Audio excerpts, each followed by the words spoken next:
السلام علیکم ویورز، میں ہوں معروف قریشی پروگرام براس ٹیکس کے ساتھ، اور اسٹوڈیو میں ہمارے ساتھ موجود ہیں ہمارے ڈیفنس ایکسپرٹ زید حامد صاحب. السلام علیکم سر. ویورز کے جیسا کہ آپ پچھلے پروگرامز ہمارے دیکھتے رہے ہیں، ہم نے بات کی بہت سارے ٹاپکس کے حوالے سے، لیکن جو ہمارا لاسٹ پروگرام تھا اس میں ہم نے بات کی CIA کی ان تھریٹس کے حوالے سے جو کہ اس وقت پاکستان کو جو ہے جن کو پاکستان کا سامنا ہے بیسیکلی. لیکن آج کے پروگرام میں ہم جو ڈسکس کرنا چاہیں گے ٹاپکس، ان کو ڈسکس کرنے سے پہلے میں زید صاحب سے ریکویسٹ کروں گی کہ سر تھوڑا سا پچھلے پروگرام کا اگر آپ بیک گراؤنڈ دیں تاکہ ہم آج کے جو ٹاپکس ہیں CIA کے حوالے سے کنٹینیو ان کو ہم کر سکیں پارٹ 2 میں. یہ دیکھیے معروف، ہم نے پچھلا پروگرام کیا تھا جب پاکستان میں الیکشنز ہو چکے تھے اور ایک نئے صدر کا انتخاب ہونے والا تھا. یہ وہ وقت تھا کہ جب ہم نے اس CIA گیم پلان کو ایکسپوز کیا تھا کہ جو پاکستان کے خلاف یہ برپا کر چکے ہیں یا کر رہے ہیں. ہم نے یہ بات بالکل واضح کہی تھی کہ پاکستان میں رجیم چینج کا ایک پلان امپلیمنٹ کیا گیا تھا، جس کے مطابق پاکستان میں حکومت کو تبدیل کر کے ایک ایسی حکومت کو لے کر آنا تھا جو CIA کے آئندہ آنے والے مقاصد کی تکمیل کر سکے. CIA صرف ایک انسٹرومنٹ ہے. یہ بیسکلی آبجیکٹیوز ہیں نیو کون زائنسٹ کے، اس حکومت کے کہ جس پر جارج بش نے 8 سال حکومت کی ہے. اب وہ تبدیل ہو گیا ہے اور آنے والی حکومت کے ذمے وہ کچھ کام لگا کر گیا تھا کہ جن کاموں کو آگے انہوں نے امپلیمنٹ کرنا ہے. اس بات سے قطعاً کوئی فرق نہیں پڑتا ہے کہ ان الیکشنز کا رزلٹ کیا رہا ہے. امریکن فورن پالیسی جو 21ویں صدی کے لیے انہوں نے ڈیزائن کی ہے، وہ پریزیڈینشل الیکشن کے رزلٹ سے تبدیل نہیں ہوگی. پاکستان ان الیکشنز میں ایک ہائی پرائیورٹی سبجیکٹ کے طور پر ڈسکس ہوتا رہا ہے. جس ملک کے بارے میں سب سے زیادہ انہوں نے بحث کی ہے ان الیکشنز میں، ان انتخابات میں، وہ پاکستان اور ہٹ بھی کیا ہے اس کو. پاکستان کے خلاف جو زیادہ سخت زبان استعمال کرتا تھا، پاکستان کے بارے میں جس کا رویہ زیادہ سخت ہوتا تھا، پاکستان کے بارے میں جو زیادہ ہاسٹائل ہوتا تھا، امریکن قوم اس کو زیادہ پسند کرتی تھی. اور یہودی اور وہ تمام اسٹیبلشمنٹ کہ جو ان پریزیڈینشل کینڈیڈیٹس کو سپورٹ کرتی ہے، وہ اس کینڈیڈیٹ کی طرف موو کرتے تھے جو پاکستان کے بارے میں سخت ترین رویہ اختیار کرتا. ان انتخابات میں آپ نوٹ کریں گے کہ ایران سبجیکٹ نہیں تھا، لیبنان کے بارے میں کوئی بات نہیں ہوئی، سیریا کے بارے میں نہیں ہوئی، سوڈان کے بارے میں نہیں ہوئی، کسی مسلمان ملک کے کسی اور مسلمان ملک کے بارے میں انہوں نے اٹ واز جسٹ پاکستان. یہ پاکستان اسپیسیفک الیکشنز تھے اور اس بات سے بالکل بات واضح ہو جاتی تھی کہ پاکستان کے بارے میں ان کا ایجنڈا کیا ہے، پاکستان کے بارے میں ان کا گیم پلان کیا ہے. یہ الیکشنز امریکہ میں لڑے گئے ہیں پاکستان پر. CIA کو یہ پہلے ہی ٹاسکنگ کر چکے تھے کہ جو نیا پریزیڈنٹ آئے گا اس کو بھی پاکستان میں ایک نئی حکومت ملنی چاہیے ڈیل کرنے کے لیے، کیونکہ پچھلی حکومت بہت عرصے سے پاکستان میں رہ کر ایک سٹیبل بھی ہو گئی تھی اور پاکستانیوں کو ان کے بہت سارے کھیل کا اندازہ بھی ہونا شروع ہو گیا تھا کہ جو CIA پاکستان کے خلاف کر رہی تھی، جو دہشت گردی کی کیمپین ہمارے ملک میں ہو رہی تھی،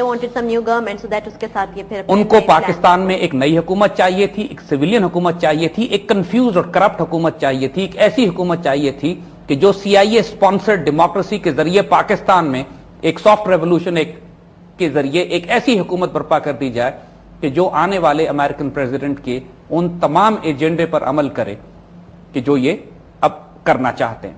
ہم نے اس پوری ڈیٹیل کو ڈسکس کیا تھا. آج ہم جو پروگرام کریں گے وہ یہی ہے کہ CIA threat to Pakistan part 2، کہ وہ تمام آبجیکٹو، کیونکہ اب امریکہ میں بھی انتخابات ہو چکے ہیں، پاکستان میں بھی نئے صدر کا انتخاب ہو چکا ہے اور اس کے بعد حکومت کو بھی بنے چند ماہ ہو چکے ہیں جن کی پرفارمنس بالکل سب کے سامنے آ چکی ہے. اب یہ وقت ہے کہ ہم ان کے اس پورے کھیل کو ایویلویٹ کریں. ایگزیکٹلی سر، ویورز بھی یہی جاننا چاہتے ہیں کہ رجیم چینج کے بعد اب ان کے فیوچر پلانز جو ہیں وہ کیا ہیں. دیکھیے ایک بات ذہن میں رکھیے گا، امریکنز کے 8 بڑے اسٹریٹجک آبجیکٹو ہیں پاکستان کے بارے میں جو یہ امپلیمنٹ کرنا چاہتے ہیں. بڑے بڑے آبجیکٹو، بڑے بڑے لینڈ مارکس جو یہ اچیو کرنا چاہتے ہیں، اس میں سب سے پہلا تھا رجیم چینج، حکومت کو تبدیل کرنا. یہ فرسٹ تھا. ایک ایسی حکومت آ جائے جو ان کے تمام معاملات کو امپلیمنٹ کرے، ان کے خلاف مزاحمت نہ کر سکے، ریزسٹ نہ کرے، کرپٹ ہو، انکمپٹنٹ ہو، بیڈ گورننس ہو اس کے اندر. یعنی جب تک ہماری صفوں کے اندر وہ اس قسم کے لیڈرز پیدا نہ کر لیں، جو کچھ بات ہم نے ایک دفعہ پہلے بتائی تھی آپ کو کہ بلٹ اور بینک اکاؤنٹ، یعنی 2 آپشن ان کو دیے جاتے ہیں اس قسم کے سربراہوں کو کہ یا تم اپنا بینک اکاؤنٹ لے لو یا ہم تمہیں قتل کروا دیں گے.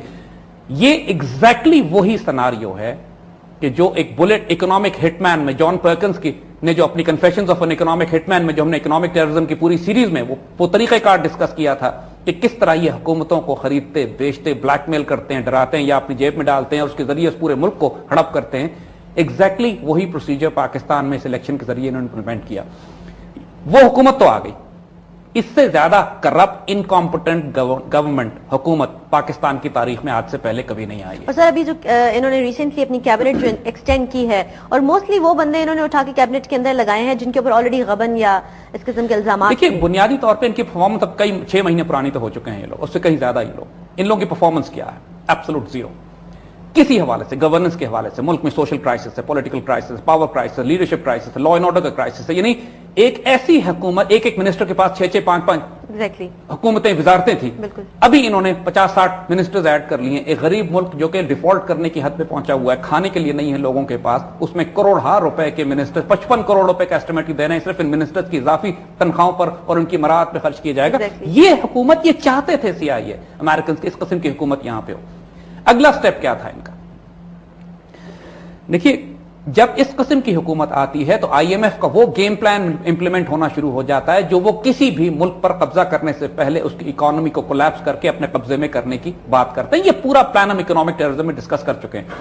पाकिस्तान में बहुत हाई स्पीड इंप्लीमेंटेशन हो रही है IMF के उस गेम प्लान की, कि जिसमें सब वही बात जो हमने कही कि पहले वो IMF आके आपको कहता है कि चूंकि आप डिफॉल्ट करने वाले हैं, पैसे आपके पास है नहीं, आप तबाह बर्बाद हो जाएंगे, लिहाजा कर्जा हमसे लीजिए। कर्जा लेने की बात होती है, वो शराइत इतनी सख्त होती है कि उसके नतीजे में इज्जत, आबरू, मुल्क की सॉलिडारिटी, मुल्क की सलामती सब बेची चली जाती है। और उसके नतीजे में मुल्क के तमाम एसेट्स गिरवी रख दिए जाते हैं, उसके नतीजे में पूरे मुल्क को प्राइवेटाइज कर दिया जाता है, उसके नतीजे में तमाम डेवलपमेंट एक्सपेंडिचर काट दिया जाता है, उसके नतीजे में डिफेंस काट के खत्म कर दिया जाता है, और पूरा मुल्क रहन रख दिया जाता है IMF के नाम। यानी इस वक्त जो शराइत IMF हमें दे रहा है वो ऑलमोस्ट इस तरह की हैं कि इसके बाद प्रैक्टिकली पाकिस्तान हुकूमत के पास कोई एसेट्स मुल्क में बचेंगे नहीं। उसके बाद IMF ये तक कंट्रोल करेगा कि कितने टैक्स किस आदमी पर लगाए जाएंगे, यह फैसला करेगा कि किस किस स्ट्रेटेजिक इकोनॉमिक पोजीशन पर कौन कौन आदमी प्लेस किया जाएगा। पाकिस्तान की तमाम बुक्स इनके सामने, इकोनॉमिक बुक्स इनके सामने खुली भी होंगी। किसी किस्म की कोई इज्जत, सेल्फ रिस्पेक्ट, डिग्निटी और ऑनर इस मुल्क का बाकी नहीं रह जाएगा।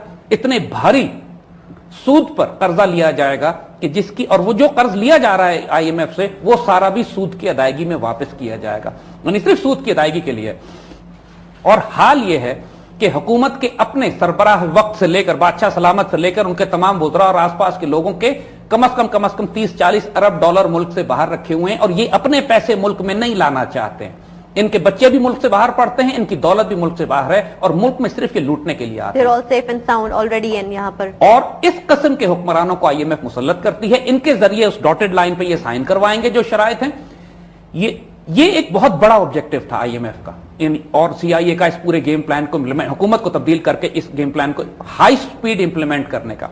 तीसरा जो इनका बहुत बड़ा ऑब्जेक्टिव था कि पाकिस्तान के अंदर जो एक गुस्सा इंडिया के खिलाफ था उसको सॉफन अप करके इंडिया से ताल्लुकात ठीक किए जाए, कश्मीर के मसले को रिजॉल्व किया जाए, सो कॉल्ड रिजॉल्व किया जाए।